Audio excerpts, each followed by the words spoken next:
जनाय दिखारि दालांनि सायाव गिख्रंथाव लामा जाब्रबथाय।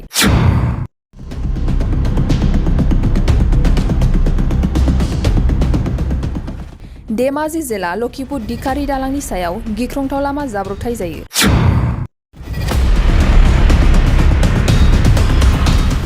मिथिनो मोननाय बादिब्ला धेमाजि जिल्ला 515 नं राजा लामा लखीपुर दिखारि दालांनि सायाव दिनै फुङाव गिख्रंथाव लामा जाब्रबथाय जायो।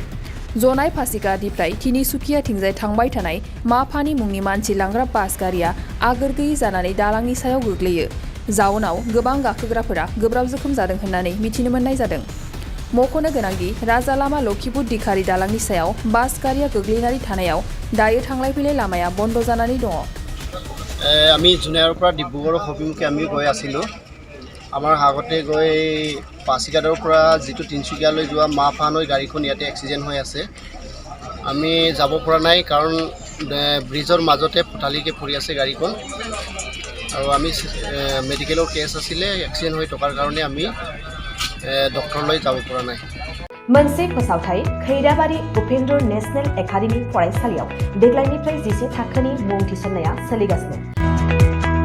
फरायसुला आरो फरायसुलिफ्रा थाखो 10आव मुं थिसननो गोनो गोथो जानानै दंब्ला एबा देग्लायनि मेट्रिक आनजादाव उथ्रिना गुबुन फरायसालिमाफोराव मुं थिसननायाव मानिबाफोर जेंना नुजाथिदोंब्ला नोंथांमोना जिंगा दासि खैराबारि उपेन्द्र नेशनेल एकाडेमी फरायसालिया नोंथांमोननो थाखो 10नि सोलोंथाय लानो खाबु होदों।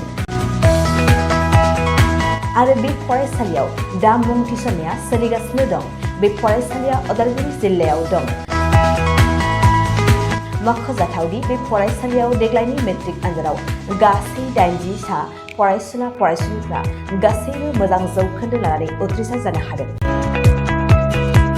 बे फरायसालियाव थानो थाखाय हस्टेलनिबो सुबिदा मोननो हागोन। गोबां मिन्थिनो थाखाय 600035767223 8486610047 आरो 9101511040 जानबुं अनजिमायाव जगाजग खालामनो हागोन।